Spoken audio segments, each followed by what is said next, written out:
l'ensemble des clients qui peuvent acheter votre produit et votre service dans le temps. Ok ? La surface, donc ça c'est le temps, et ça c'est l'accumulation d'argent dans le temps. C'est une courbe cumulée, donc c'est forcément une courbe croissante par définition. Même si vous gagnez moins d'argent, ça croît. Évidemment, cette courbe, elle a un delta plus ou moins élevé en fonction de votre carrière, vos diplômes, vos origines, whatever, votre chance, votre vie, votre compagne, votre héritage. Vous avez plein de choses qui impactent le delta de la courbe, c'est-à-dire la capacité à cette courbe d'aller plus ou moins vite. Scaler, c'est transformer cette courbe en un truc comme ça. C'est-à-dire en beaucoup moins d'années, donc dans une fraction de temps, réussir à prendre cette courbe et la faire arriver là. Et pour ça, il faut prendre ici et tirer cette courbe là comme ça pour l'amener ici. Pour faire ça, il faut déployer une énergie cinétique délirante. C'est pas un peu d'énergie qu'il faut pour faire ça. C'est beaucoup, beaucoup, beaucoup d'énergie.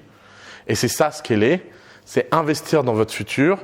Donc mettez en place une politique d'épargne, mettez en place une politique d'investissement et raisonnez sur vous en tant que freelance comme vous raisonneriez si vous étiez une entreprise. Vous devez avoir un budget R&D, vous devez être prêt à faire des erreurs, vous devez être prêt à faire des choses qui ne marchent pas pour espérer découvrir des petits secrets qui vous rendront unique et incroyablement scalable en tant que personne. D'ailleurs, en termes de scale perso, c'est encore pire.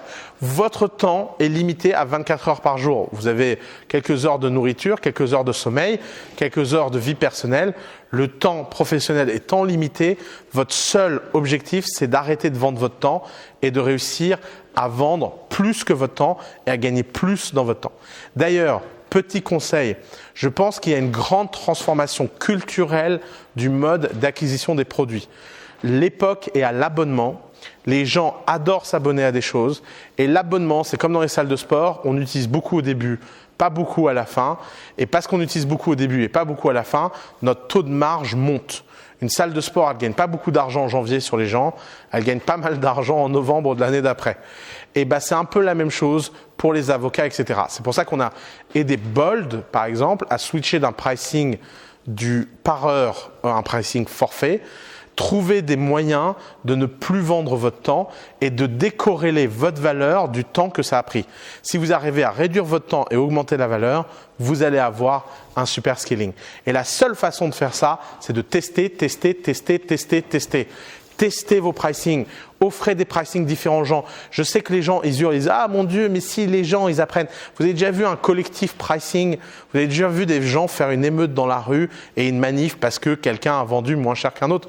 D'ailleurs, c'est un jeu que vous pouvez faire dans les compagnies aériennes, c'est de demander aux gens combien ils ont payé et d'essayer de créer des petites émeutes pour être upgradés. Mais à part ce cas très particulier, on a tous des cas où on paye des prix différents pour des choses différentes. Et il y a plein de cas où on s'en fiche. Donc, testez avec les gens, testez dans les méthodes, testez les catégories de pricing, testez les modes de pricing, testez, et vous allez finir par avoir un truc naturel à quel est le prix où vous avez envie de vendre les choses. Bon voilà, c'est fini. On arrive à la fin de ce premier chapitre. Mais rassurez-vous, d'abord, il va y avoir d'autres chapitres. On va voir comment scaler des équipes, comment aller à l'international, on va voir des choses plus grosses, on va travailler pour vous amener encore plus de contenu. Donc, absorbez ces premiers épisodes. Essayez de les voir et les revoir. Parlez-en à votre entourage, parlez-en à vos collègues, parlez-en à d'autres gens qui font le même métier que vous, si vous êtes freelance. Parlez-en en ligne, dans le Slack de Anyone Can Scale. Parlez, ouvrez-vous. Il y a des choses pas claires, parlez-nous. Il y a des choses que vous n'avez pas compris, venez nous voir et on va les tester ensemble. Faites en sorte d'inclure tout ce que vous avez vu le plus vite possible dans votre vie. Et même si vous n'avez pas compris quelque chose, même s'il y a des choses qui sont floues, même s'il y a des concepts qui vous font peur, et parce que vous dites c'est pas pour moi, c'est typiquement le genre